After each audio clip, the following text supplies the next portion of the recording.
Today I'm sharing my winter evening skincare routine. So just like the morning version, which I did last week, I want to say a few things first. I am very much a skincare maximalist, and this routine is not for everyone. You absolutely do not need to use skincare this way. It's a ritual that I genuinely enjoy, and every step has a purpose for my dry, dehydrated winter skin. So for me, skincare in the evening is about slowing down, recovery, and repair. You will see quite a few products I use in my morning routine, and it's where I give myself more freedom to experiment with formulas and textures because I'm not putting on makeup and racing out the door. And the other big difference is that in the evenings, that's when I use my devices. Now, if I had more time, like I didn't have a full-time job, I would love to use some devices in the morning, but I just can't fit that in. So everything starts, as it should, with a proper cleanse. Now at night, cleansing isn't about being quick or gentle just for the sake of it. It's about thoroughly removing sunscreen, makeup, and the day, all without stripping my skin or compromising the barrier. Now, before I even get into the proper cleanse, there is one step, but I only do this if I'm wearing makeup, which doesn't happen every day. It's micellar water. Now, I really hate that raccoon eyes that you get when you go straight in with the cleanser, so I try to minimize that as much as possible. So I just put micellar water on a cotton pad and I hold it on my eyelid for a few seconds. It just sort of breaks everything down, and then I gently wipe it away. Now, right now, I'm using the Garnier oil-infused micellar water, but you know what? It's actually not my favorite. I prefer Bioderma's version, but because I'm doing a low-buy winter, I'm making a very conscious effort to use what I already have rather than replacing. I got this one in PR and it's going to last me forever. So this whole process only takes seconds, so it really doesn't add a lot to my routine. And after that, it's the double cleanse. I always double cleanse. This is totally non-negotiable because I wear sunscreen every day and I generally have some form of makeup on. And I always start with a balm. I just personally prefer a balm to an oil. To me, oils are messy. They drip everywhere and I never quite enjoy using them because I always feel like I'm in a hurry. You know, I gotta hold them and use them without them running everywhere. I just feel like it puts me under pressure. Whereas I think a really good balm just melts down beautifully and it dissolves every last scrap of makeup and sunscreen without tugging or stripping. And the one I'm loving right now is RMS Beauty's Coconut Clean Cleansing Balm. Oh my gosh, you guys, Rosemary Swift, in my opinion, is just a genius when it comes to formulating for mature skin. Like, her products always respect the skin barrier. They're about comfort and elegance, and this balm is no exception. Like, as an aside, you know, I am really tempted to get my ass on a plane over to Savannah, Georgia, and beg her to do my makeup on film. Gosh, wouldn't that be fun? Anyway, this balm is beautifully soft and it is cushiony. It just melts into the skin instantly. It turns cleansing into something indulgent rather than purely functional. So I massage this straight onto dry skin, and you know what? I take my time with it. And there's really no need to emulsify this formulation. So I just do a bit of a slow massage, and it is just so nice to use. And then I just wipe it off with a damp cloth.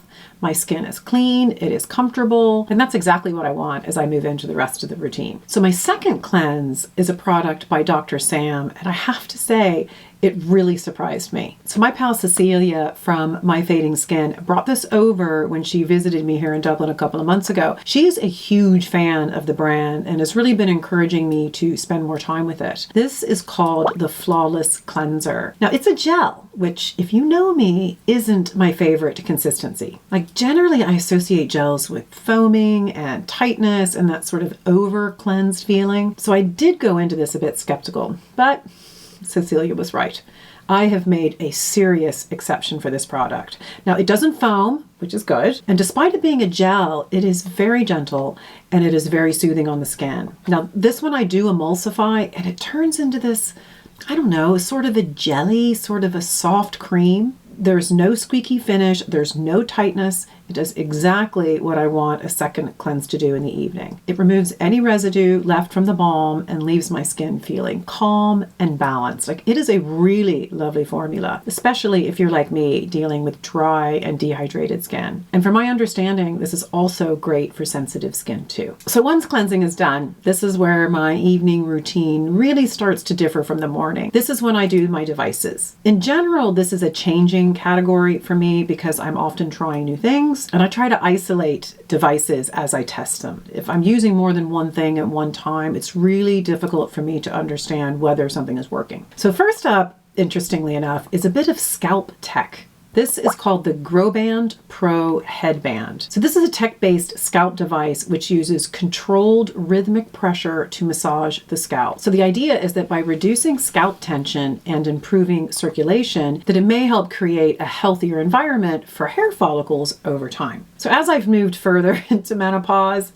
yay, I've really noticed an increased hair thinning, particularly here around the temples, which of course is very common at this stage in life. And because of that, I've already brought in things like LED light therapy as well as stem cell microneedling, both of which I do at home. But the Growbrand Pro is different, and I feel it's something that I could add to that arsenal. Plus, the before and after photos on their website, they're pretty impressive. So you attach the control panel to a rubber tube, and then the other end of that tube attaches to the band itself. And you place that on your head, and then you use this little dial in the back to tighten. So you turn it on and you use it for 10 minutes. So the device sort of inflates and deflates on your head, applying a gentle pressure across the scalp. Like, it's not uncomfortable at all. It feels a little bit like a lighter version of a blood pressure machine. It tightens for 4 seconds and it loosens for 4 seconds. So what they say is that tension and restricted blood flow are the contributing factors in pattern-related thinning. I think that's really interesting. So I use this right after I cleanse, before I put anything on my face at the very beginning of my routine. And I've only been using this for a few weeks, but I'm finding it very easy to implement into the routine, and I cannot wait to see the long-term results. You know, hair growth is a slow thing, and menopause-related thinning is complex, so I'm really isolating this device, and I'm not using any other scalp products in the meantime. Now, I said I'd give myself 90 days, but it's quite likely it could take longer because it just takes time to grow hair. I have high hopes. Okay, so once that's done, I move on to my facial device. So the face is where I'm thinking more about skin quality, firmness, and long-term aging. So the device that I'm testing now is called the Nebulyft R1. So this is a radio frequency device that gently heats the deeper layers of our skin to support collagen production, improve firmness, and soften the appearance of sagging over time. Now, my original intent was to use this specifically on the lower face, focusing on the jawline, the jowls, and the chin area, because this is really where I'm starting to see the most noticeable signs of aging.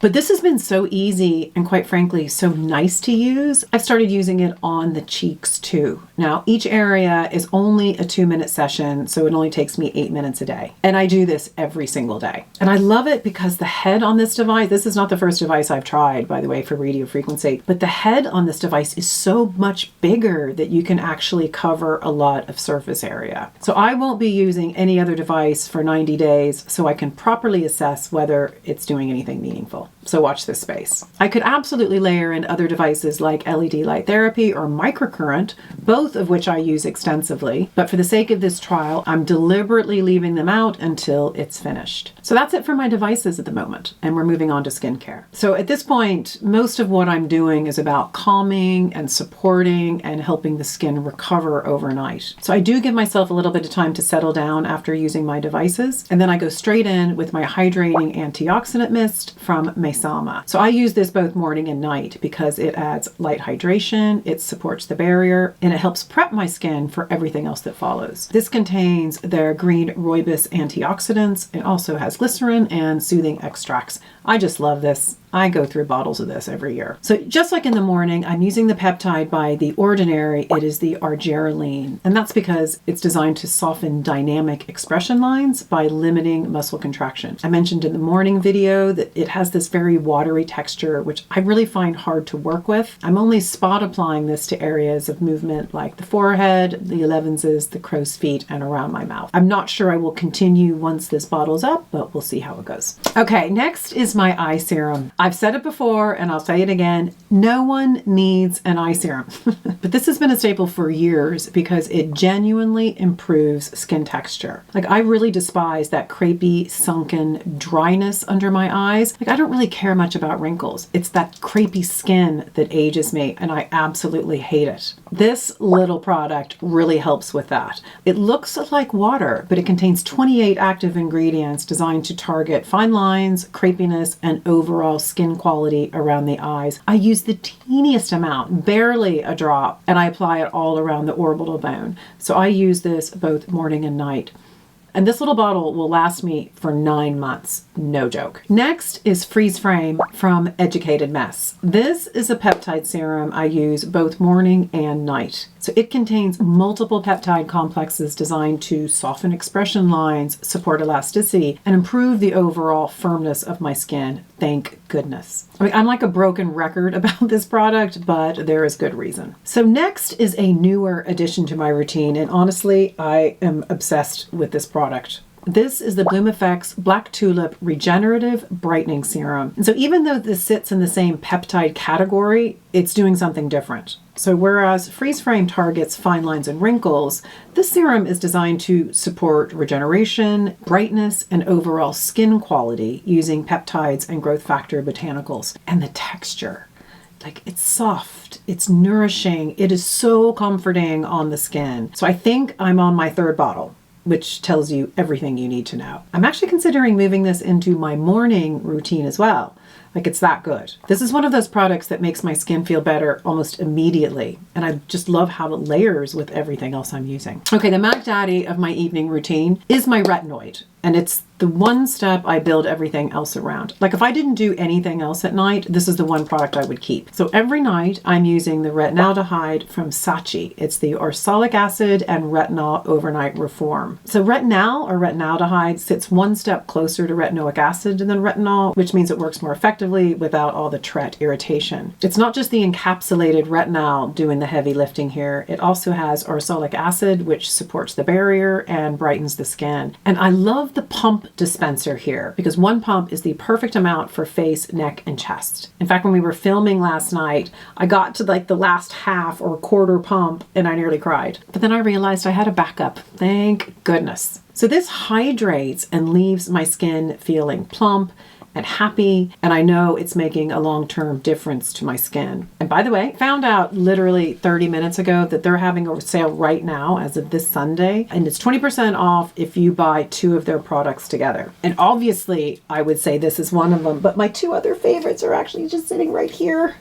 One is their Peptide Pro Resilient Serum, and the other is the Future Veil Moisturizer, and I love them. So if you need a few other ideas, if you want to get 2 for 20% off, there you go. Now, I could stop right here and my skin would be perfectly happy, but winter skin needs more than perfectly fine. And that's why I keep 2 extra products close by in the winter evening. Now, the first will come as absolutely zero surprise. It's Bloomeffects Royal Tulip Nectar. Like, I talk about this product constantly, but it earns the attention every single time. She's thick, she's glossy, and brings dull winter skin back to life overnight. She just melts into the skin like honey and seals in moisture beautifully. There's generally nothing else quite like this product. But the other product I've been using is new to me. This is by Bloomeffects as well. It's the Vitamin C Face Oil. This is seriously luscious on the skin. It's rich, it's nourishing, it's comforting, and it's really nice as that final layer in the winter when you're just feeling a bit parched. It contains a vitamin C derivative, which is actually very well suited to nighttime use. While vitamin C is often thought of as a morning antioxidant, which I also do, I use L-ascorbic acid in the morning, using a stable derivative at night can actually help support collagen production, it can assist with repair processes, and neutralize oxidative stress that's been built up during the day. So I see this less about a brightening step and more as a skin quality and resilience product. This works beautifully over the retinol if you're an oil person. Like, I'm an oil person, not everybody's an oil person. So for me, particularly in the winter, I just find this beautiful. So I sort of alternate between those 2 most evenings. And the very last guy is my Educate a Mess Grow a Pair Eyelash Serum. Now, I can't actually apply this right now, as I said in my morning video, because I developed a sty in my left eye. So while I think it's pretty much healed, I'm leaving my eyes alone for another week. So I've got no eye makeup on. It's certainly made getting ready in the morning so much easier, but I'll be back in action next week. So that is pretty much it for my evening routine.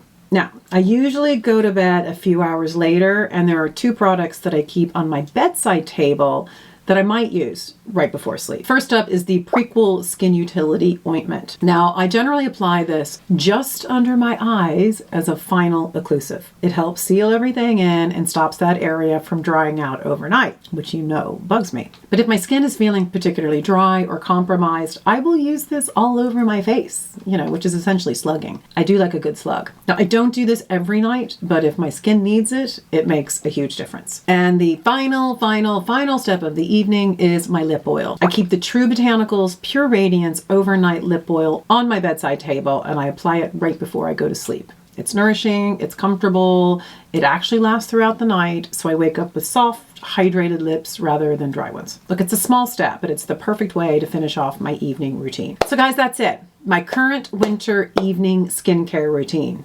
It's intentional, it's repair focused, and it's built around what my skin actually needs right now. Like, I know this is a lot, but aside from the devices, this only takes minutes. So it's not as time consuming as it looks. And as always, you do not need this many products. What matters is understanding the categories that work for your skin and being consistent with it. So if you've tried any of these or you're doing something different in the evening yourself, I would love to hear in the comments below. So thank you so much for spending the evening with me, and I'll see you in the next one. Bye.